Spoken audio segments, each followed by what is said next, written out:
you have a problem with KD's comments? Yes, I do. I have a problem with it because I think it's based on either ignorance or I think it's based on being, selectively oblivious to some things. Let's be very, very clear here. Kevin Durant is a really, really good guy. Yeah. And he's a smart guy.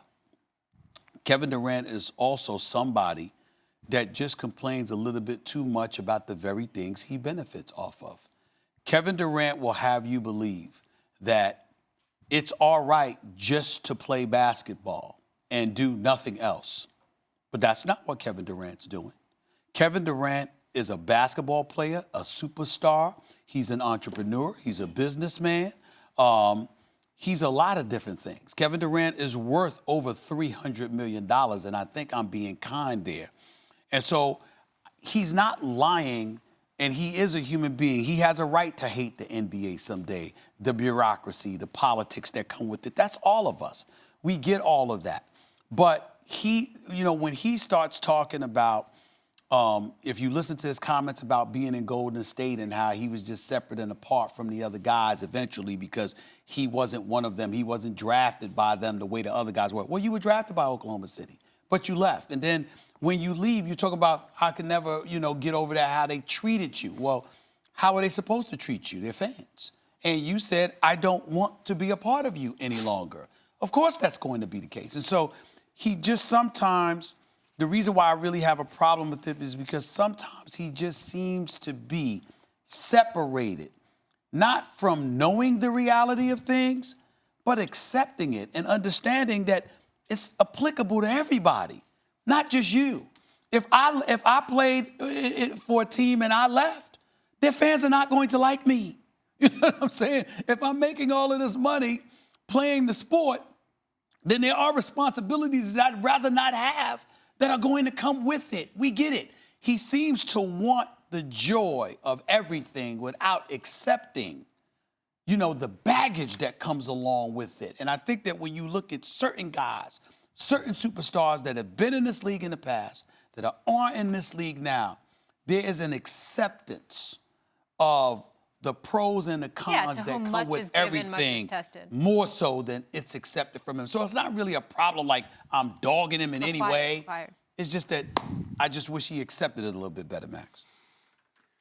I have no problem with the basic position KD is taking, which is this. I thought the most interesting part of the whole article was if someone asks me a direct question about my past, I'm not going to run from it. I'm going to answer. And every time I do, you guys are saying, you make a big deal about it. I can't help that. I'm going to answer.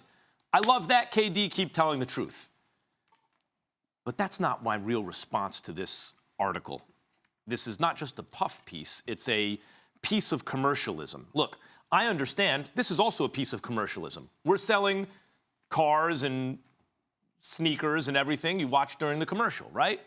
But when the piece of commercialism is embedded in the very content, the way it is in this article on KD in the Wall Street Journal, guys, I know from this article, as though I was reading a piece in GQ, I know how much those leopard Nike shorts cost and the shirt he was wearing. It's $100. You know why? Because there were 15,000 pictures, and every time he was wearing one of those, and then also maybe his own clothes. I don't know. Does that mean he has his own line of clothes? But every time it's this costs $100 from Nike, this costs $100. I didn't see like the actual. I had a printout of it. Could you click on a link and purchase the stuff there? Because that's what it felt to me, like they were selling clothing. And so I would like to know what is the relationship before this piece came out and what conversations were had between KD's people, Nike, and the Wall Street Journal. That's what this feels like to me. It's a big bunch of nothing except that. This is KD, who is very interested in being a mogul, who wouldn't be, and certainly being perceived that way, the way LeBron is, right? It elevates him and distances him from the rest of the NBA.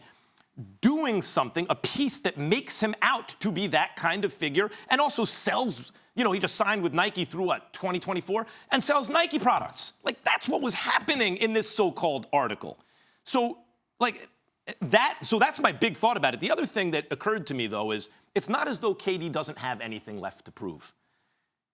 He has never been the guy who got to a place and it wasn't already a championship caliber team, led them to a championship. And to me, that was kind of lost in the article. Like, the most important story about KD right now is the question, even if his goodest days are behind him, can his greatest be in front of him? Can he lead a team to a championship as unquestionably the best player, biggest star on a team that's not won a championship before he got there? You know, I've often argued with you about that point because I think that KD's a superstar. I think that he's probably the best player in the world when healthy. He's sensational to me. But I've got news for you. Since you and I have had that discussion, several people have come up to me. A couple of people that used to play in Oklahoma City, several people that are incredibly familiar with the history of KD in Oklahoma City. And it's interesting that we talk about him and what he supposedly wasn't. I never viewed it that way. He's the best player on the Oklahoma City Thunder, even though Russell Westbrook is that dude. The bottom line is KD is what got you there, et cetera, et cetera. And I asked somebody, I said, I don't understand. They said, Stephen A., if you're going to get on KD about anything, you've gotten on him about the wrong thing. They said when he was in Oklahoma City, he wasn't viewed as the leader. I was like, what were you talking about? I mean, I know just because you're the best player don't mean leader. They said he was the best player. They said, but it was hard for Russell Westbrook to follow him because KD, the man that you see right now, was a boy back then. Right. And Russell Westbrook came in a man. Mm-hmm. Came in, Russell Westbrook, you know, write his own checks, handle his own responsibility, do all of these things himself. So to go to Russell Westbrook and to ask him to follow that guy, Russell Westbrook was a man looking at you like you're asking him to follow a boy. This is what they said. I'm quoting. I'm not telling you who, but I'm quoting folks that said that, and it was more than one person. Thanks for watching ESPN on YouTube. For more sports highlights and analysis, be sure to download the ESPN app. And for live streaming sports and premium content, subscribe to ESPN+.